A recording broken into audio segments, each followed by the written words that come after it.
Perjalanan tim jejak petualang dalam ekspedisi Danau Purba sampai di Bumi Batara Guru, Luwu Timur, Sulawesi Selatan. Menjadi bagian dari 10 danau tertua di dunia, Danau Matano menjaga makhluk hidup di dalamnya bahkan sejak zaman purba. Nusantara sebagai negara kepulauan menyimpan 1000 pesona alam. Di Pulau Celebes tersembunyi satu danau purba dengan kedalaman mencapai 590 meter. Dalam ekspedisi Danau Purba kali ini, saya akan mengulik danau terdalam se-Asia Tenggara, Danau Matano. Ikuti jejak saya, jejak petualang. Petualangan saya mulai dengan menantang adrenalin. Ini kita mau lompat ke Danau Matano dari pinggiran.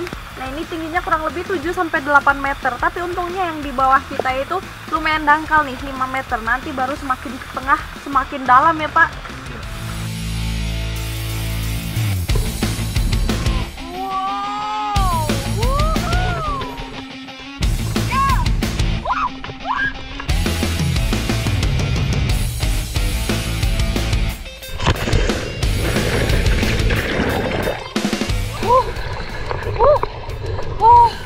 Mau seberapa sering juga lompat dari ketinggian, kayaknya saya nggak akan bisa terbiasa deh. Kayaknya karena masih tetap takut. Tapi begitu udah nyampe bawah rasanya lega banget. Ini saya mau lihat dulu dalam airnya seperti apa. Jernih dan segarnya air Matano menyambut saya, menyajikan petualangan bawah air yang berbeda. Para penyelam yang beruntung dapat menemukan jejak peninggalan kampung purba yang tenggelam di danau ini.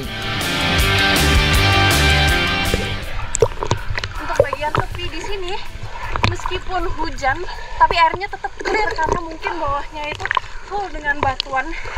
Kemudian juga ada beberapa pohon yang tumbang yang sampai ditumbuhi lumut kayak gitu. Itu kalau dilihat cantik banget. Biodiversitas atau keanekaragaman hayati danau ini dapat terlihat dari keberagaman jenis tanaman air. Salah satunya adalah lumut batu yang hanya dapat hidup dalam air yang jernih. Nah, di Danau Matano ini ada beberapa goa, tapi ada satu yang mau saya masukin, dan ini masuknya itu harus lewat air. Mendekati bibir goa, kedatangan kami disambut ikan opudi yang dikenal sebagai ikan hias endemik Danau Matano. Masuk semakin dalam, penerangan semakin minim. Nampak secercah cahaya berasal dari lubang di atas goa air ini. Ini cukup luas untuk goanya, dan kerennya itu ternyata di atas tuh ada lubang. Itu ada salah satu temen di atas tuh. Bang, lompat sini bang! Tersembunyi di antara pepohonan rimbun, terdapat lubang yang menjadi pintu masuk ke dalam goa.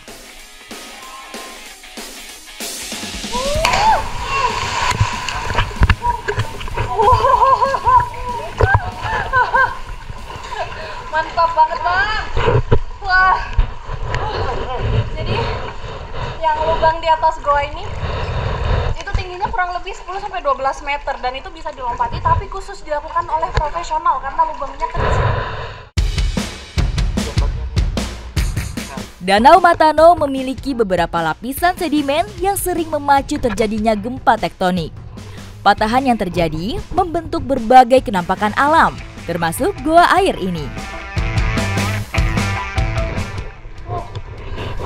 Jadi Danau Matano ini adalah danau yang terbentuk karena gerakan tektonis yang terjadi sudah ribuan tahun yang lalu. Nah, itulah yang menjelaskan kenapa di goa di salah satu Danau Matano ini memiliki banyak stalaktit seperti ini. Besar-besar, wow. Ukuran stalaktit yang besar menunjukkan ekosistem goa air ini telah ada sejak lama. Karena udah terbayar rasa penasaran saya buat goa ini, jadi sekarang kita semua mau lanjut untuk mencari ikan dengan cara spear fishing. Ayo. Dalam ekosistem Danau Purba ini terdapat berbagai macam fauna, termasuk spesies ikan endemik. Namun kini, keberadaan ikan invasif atau ikan asing seperti ikan lohan justru mendominasi perairan Matano. Nah, kalau penghuni asli dari Danau Matano itu adalah ikan butini. Itu kalau kita laki, kalau kita nyelam, itu bisa ketemu, bahkan bisa dapat juga. Tapi kalau ikan lohan itu emang adalah ikan invasif, jadi kalau kita lihat bisa langsung ditombak aja. Ikan lohan baru muncul di danau ini pada pertengahan tahun 2000-an. Namun sifatnya yang agresif membuat pertumbuhan ikan ini sangat pesat.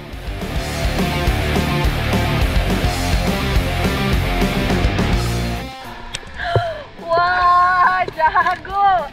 Langsung dapat ini dia nih ikan lohannya. Wih, ikannya itu hampir mirip ikan nila, bedanya mungkin di warnanya ya.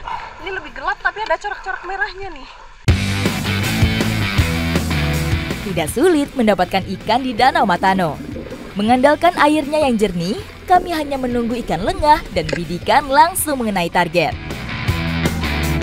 Jadi kali ini teman-teman mau spear fishingnya itu membawa dua tipe spear gun. Ini ada yang panjang dan ada yang pendek. Biasanya kalau siang-siang kayak gini, itu emang pakai yang panjang karena ini juga jarak jangkauannya lebih panjang, bisa sampai 6 meter. Dan ini juga buat menangkap ikan yang bergerak. Nah, kalau malam-malam baru pakailah yang pendek ini. Biasanya kalau malam ikan itu pada diem. Bidikan kami memang sudah beberapa kali mengenai target. Namun, saya belum menemui ikan penghuni asli Danau Matano, ikan butini. Oke, sekarang kita akan lanjut buat mencari ikan butini. Itu nggak ada di tepi-tepi begini, harus lebih dalam lagi. Nah, jagonya teman-teman ini buat menyelam bahkan bisa sampai 20 meter ke bawah buat nyari ikan butini. Keberadaan ikan invasif justru membuat ikan butini semakin bergeser ke perairan dalam. Selain kompetisi sebagai sesama karnivora, ikan lohan seringkali memakan anakan butini. Wah, ini ikan butini bang? Iya. Wah, ternyata kayak gini bentukannya salah satu ikan purba yang ada di Danau Matano. Ini bentukannya sih lebih mirip sama ikan gabus betutu ya, cuman jarak matanya itu pendek banget. Dia emang lebih suka memilih tempat bersembunyi yang gelap-gelap, kayak di bawah batu atau bawah kayu. Mantap bisa dapat ini bang. Warna dan corak butini membantu ikan ini berkamuflase di dasar danau. Berbeda dengan ikan permukaan, bentuk matanya yang unik membantunya memiliki jangkauan pandang ke atas. Jadi di Danau Matano ini ikan butini itu ada banyak macamnya. Kalau yang ini butini putih itu sebutannya butini nggori. Dan kalau yang petelur sebutannya butini boto. Termasuk sebagai ikan gobi air tawar, butini diberi julukan ikan purba karena warna dan bentuknya yang mirip dengan binatang purba. Nah, karena kita udah dapat banyak ikannya, jadi setelah ini mau langsung saja saya olah di camper van. Ikuti jejak saya, jejak petualang.